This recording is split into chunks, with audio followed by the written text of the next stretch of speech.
Почитувани мои сограѓани, изминува веќе една година откако го добив мандатот од вас, граѓаните, за градоначалник на општина Крушево. Една година по стапувањето на функцијата градоначалник на општина Крушево остваруваме резултати кои не биле постигнати никогаш досега. Но и поставуваме уште повисоки цели за да го подобриме животот, да отвориме нови работни места, да ги задржиме младите. При преземањето на функцијата, долгот на општината Крушево изнесуваше 13 милиони денари, со уште 4 кредити неплатени. Сето тоа беше поради лошото менаџирање од претходната локална власт. Но морам да признаам, сегашниот долг е 0 денари со сите отплатени кредити до сега. Во предизборната програма ветивме 950 метри реконструирани улици за 4 години. До овој момент се изградени, односно санирани и реконструирани 13 улици со вкупно 1500 метри. А веќе отпочнавме со реконструкција на улици и во сите населени места. Целосно ги опремивме противпожарната служба со нова опрема и ново противпожарно возило. А ЈП комуна со нова ХТЗ опрема, а за скоро време добиваме и ново возило за собирање на смет. На полето на јавната хигиена набавивме 250 корпи за отпад, во соработка со Пакомак и во соработка со општина Газибаба. Во иднина продолжуваме на активности со кои ќе ги подобриме јавната свест и јавната чистота во целата општина.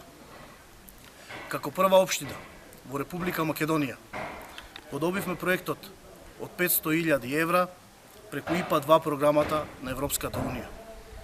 И во текот на месец ноември започнуваме со комплетна реконструкција на салата, што представува само една активност од овој обемен проект за развој на авантуристичкиот туризам и привлекување на повеќе туристи во Крушево и во целата општина.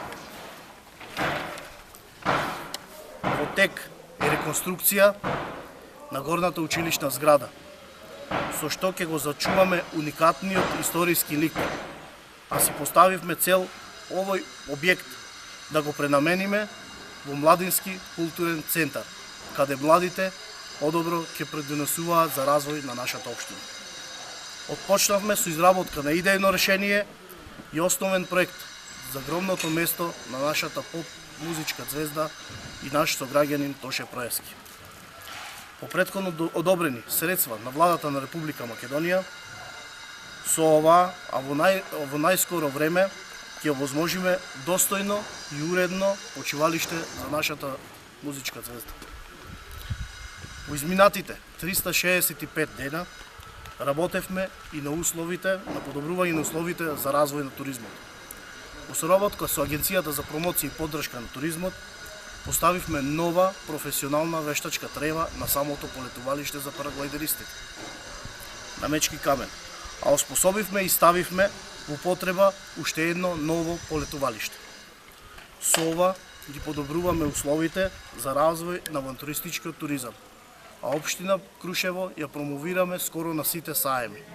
Со тоа, за разлика од претходната година, оваа година бележиме 67% раст на повеќе посетеност, на повеќе туристи во нашето Крушево. Кога се работи за населените места, работиме на проектот за зафаќање на води за индустријската зона Опаленик, со што обезбедивме вода за постоечките и нови инвеститори во индустријската зона, како и за дел од населените места Бучин, Светомитрани, Врбоец, Милошево, Пресил и другите. Веќе започнуваме имплементација на активностите за изградба на резервоар за питка вода во село Борино, резервоар кој беше ветуван повеќе од 30 години. А подготвени се проекти и обезбедени се средства за цевковод во село Саждево, канализација прва фаза во село Норово и средства за изработка на основен проект за изградба на канализација во село Албанци. Извршивме санација на училиштето во село Саждево и беше обезбедена донација од столчиња и клупи во училиштето во село Борино. Во населеното место Алданци веќе реконструиравме една улица, а овој процес продолжува и во село Саждево, село Борино, Норово и сите други населени места. Ова се само дел од она што го сработивме изминатата година. Продолжуваме со уште посилно темпо. Заедно со вас, граѓаните, работиме на приоритетите кои ве засегаат сите вас и сите нас за подобра иднина, за иднина на нашите деца. Работиме на клучните приоритети кои ќе вратат сјајот на нашата општина. Работиме исклучиво во ваш интерес.